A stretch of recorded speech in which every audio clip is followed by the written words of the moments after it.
Nizamabad MP Dharmapuri Arvind parliament నియోజకవర్గంలో పర్యటించారు. పలు శుభకార్యాలకు హాజరై వధువరులను ఆయన దీవించారు.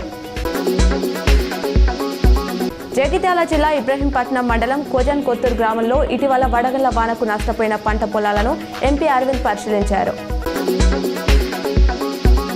వేసవిలో భక్తుల రద్దీ దృష్ట్యా ప్రజాప్రతినిధులు, ఐఏఎస్, ఐపీఎస్, ఇతర ప్రభుత్వ అధికారుల సిఫారసు లేఖలను టీటీడీ తిరస్కరిస్తున్నట్లు తెలుస్తోంది.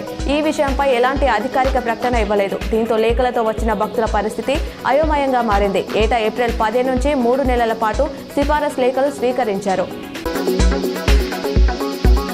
భారత స్టాక్ మార్కెట్ సూచీలు ఇవాళ భారీ లాభాలు ప్రారంభమయ్యాయి. సెన్సెక్స్ 518 పాయింట్ల లాభంతో 79,071, నిఫ్టీ 138 పాయింట్ల ప్లస్లో 23,989 వద్ద ట్రేడ్ అవుతున్నాయి. బ్యాంకింగ్ సెక్టర్ లాభాల్లో ట్రేడ్ అవుతుంది. పౌర సేవల దినోత్సవం సందర్భంగా సివిల్ ఉద్యోగులతో ప్రధాని మోదీ ఈరోజు భేటీ కానున్నారు. పలు ప్రభుత్వ పథకాలను ప్రజలకు చేరువ చేయడంలో అద్భుతమైన కృషి చేసిన ఉద్యోగులను పురస్కారాలతో సత్కరించనున్నారు.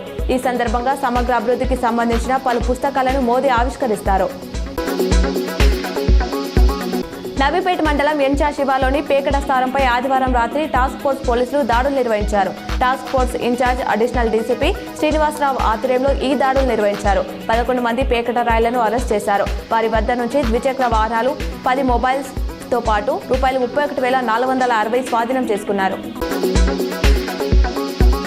కేంద్రంలోని బీజేపీ ప్రభుత్వం దేశంలో ప్రజల మధ్య మత విద్వేషాలను రెచ్చగొడుతుందని రాష్ట్ర ప్రభుత్వ సలహాదారు షబీర్ అలీ ఆగ్రహం వ్యక్తం చేశారు. నగరంలోని మైనార్టీ ఏరియాలో పర్యటించారు. ఆయన మాట్లాడుతూ వక్ఫ్ బోర్డు చట్టాన్ని రద్దు చేయడంపై తాను సుప్రీంకోర్టులో పోరాడుతున్నట్లు తెలిపారు.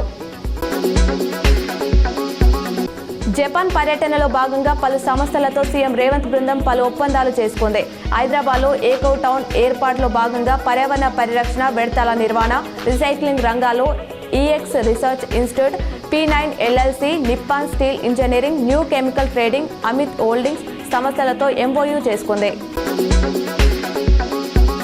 వక్ఫ్ బోర్డు సవరణ చట్టాన్ని ఎట్టి పరిస్థితుల్లోనూ అమలు చేయనీయమని తెలంగాణ ప్రభుత్వ సలహాదారు షబీర్ అలీ అన్నారు. నిజామాబాద్లో ఆదివారం వక్ఫ్ బోర్డు చట్ట సవరణకు వ్యతిరేకంగా జరిగిన వక్ఫ్ బచావో ర్యాలీలో ఆయన ప్రసంగించారు.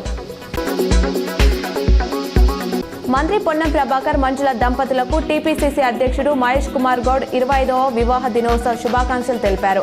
మరో వసంతం నిండిన మీ దాంపత్య జీవితకాలం సకల సౌభాగ్యాలతో ఆజన్మాంతం సాగాలని కోరారు.